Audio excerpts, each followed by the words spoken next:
Good morning, everyone. Deputy Scott Wilson, Public Information Officer, Kitsap County Sheriff's Office. This is a continuation media update briefing concerning the disappearance and suspicious death involving 6-year-old Jenise Wright, recently of East Bremerton. A lot of this information is going to be repeat, but I want to emphasize that it is important to continue with this information.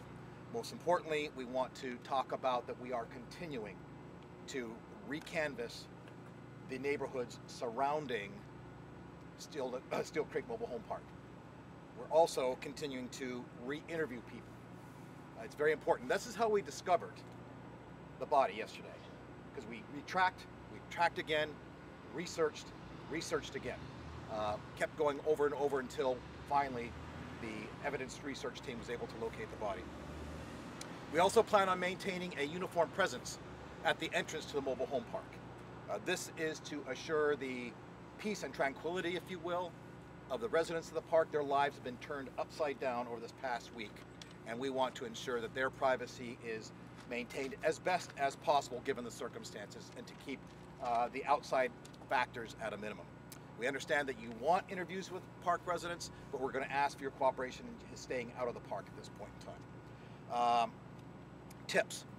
Folks, tips are continuing to come in by the dozens all the time.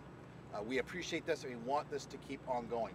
Even the most inconsequential, seemingly insignificant item could lead to the break in the case. Quite frankly, even the media is now starting to provide me with tips, and I appreciate that greatly from my colleagues. Okay, DNA collection. We are out there conducting voluntary compliance with DNA collection from park residents, and that may expand outside the park. Very simple reason we're doing this. This is an elimination factor, okay? If we ever come across DNA evidence that is going to be useful to us, persons who are residents in the general locale, and we compare that, they're set aside, we can focus on somebody else. I'm sorry, I keep knocking this down. The purpose, as I said, is an elimination process. It's a very simple process. It involves taking a Q-tip and a cheek swab, okay, of saliva. Lasts a couple seconds. There's nothing invasive about it whatsoever. Excuse me a second. Okay, now to something that is a little bit new. And this, I'm going to precede this by saying that for persons who live in the park and those who surround the park, we're asking for you to dig deep into your memory. If you may have seen something, if you may have seen a person that is out of place, if you see something that a little bit strange that doesn't belong, let Sheriff's Office and FBI investigators know about it. Again, the tip line number is 1-800-CALL-FBI. For Kitsap County residents who would rather call local, certainly call Kitsap County Central Communications through the 911 process.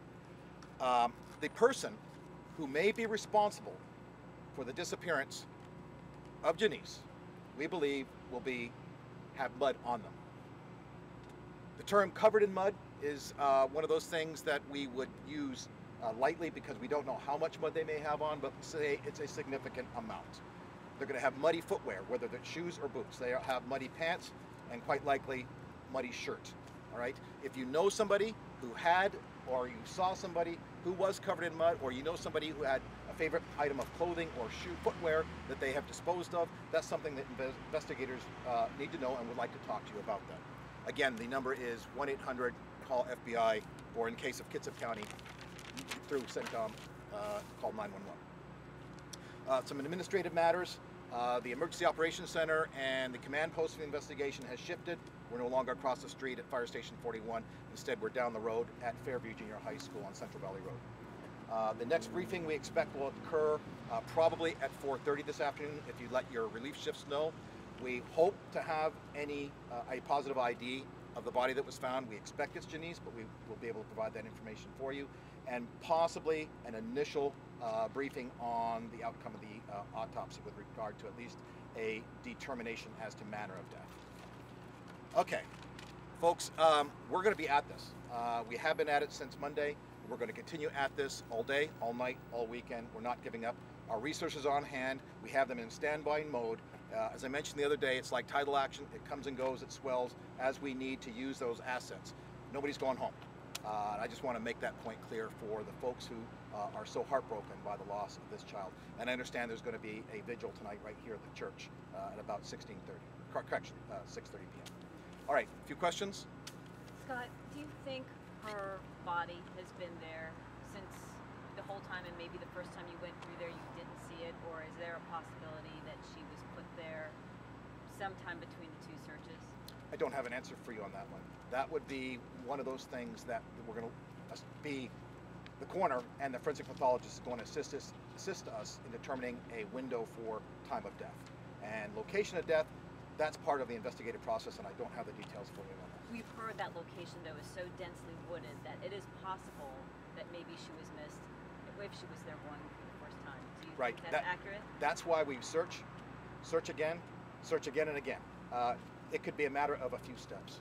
And that's why we continue, along with continuing the recanvassing, the re-interview. Somebody may remember something and think, oh yeah, I forgot to mention last time, but this time. What is the distance from where the body was found to the girl's home, and also to a play area? Is there a play area in that vicinity? I'll take that from you. I don't have the exact footage on that. And I don't know if that's going to be something that the investigators want released. We're going to allow it to be released. But do you guys know if there's a play area near where the body was found? I don't know that. Me personally. Can you talk about the wooded area? You mentioned yesterday wooded area. How thick are we talking? Obviously, someone potentially would have mud on them. Can you kind of talk a little bit about the terrain? Sure. It's forested, heavily covered in brush. Very, very, very thick. Very muddy. Okay, the sun does not have a chance to penetrate through and dry the ground out as easily as it does other areas. And also somewhat ravinish and hilly. Beyond that, yeah. Would it be difficult to get to that location for not easy. So small? Yeah, not easy. You're talking about how muddy it is. Did y'all recover? Did y'all see any footprints out there? Any tire tracks? Anything like that? Can't go there. That's part of the investigative process. Whatever evidence collection scene, that would be fall into that category right now, and I'm not at liberty to discuss that. On your DNA collection, is everybody being voluntary with it? Are some individuals reluctant to get the park residents, for the most part, Keith, are being extremely cooperative. I don't know personally of anybody who's refused, but I'm sure that may occur. If not, has occurred or may occur in the future. And we'll deal with that when we come to it. It's mainly you said it's to rule them out. Absolutely, it's an elimination process. We're not in accusatory mode at all. Have the parents been completely cleared? The parents are cooperative. I'm not going to get into a situation right now where I say these folks have been cleared and they're put aside. We're no longer going to consider anything going on here. I can't say that right now because, quite frankly, we don't have a determination as to cause of death. Until we do, we'll discuss that in a little bit. Right? You talked about expanding the search potentially where the DNA sample is. Can Sure. you talk a little bit about where you guys are right now and potentially expanding that? Right now, inside the park. If we need to go outside the park, that'll be our next step. Let's start local, right? Inner circle, we start working out. Based on the area that we're talking about, is it more likely that we're talking about someone who is familiar with this area, either, I mean, we can't go as far as say from this mobile home park, but because it's, so densely wooded, it's hard to get there. This person was familiar with the area, would you say? That's a speculation question, and I'd love to try and discuss that with you, but for our purposes right now, I don't want to go there. I'm sorry. What's the personnel count now? You had over 300. We did. To this and that. So what's on site now? Obviously, FBI and Sure. the city. Let me take that question and get it for you, Keith, with regard to the numbers. I can do an update to the sheet that I provided yesterday afternoon. There was a yellow crime scene tape up along the highway, either main road over there. We notice it's down now. Are you guys still going through that area? I mean, obviously, assuming it's open to the public, is it not? The FBI's evidence research team was in there doing their job, and then yesterday the Washington State Patrol Investigations Division was in there doing forensic mapping. They've completed their task, and so that there's no reason to restrict that area.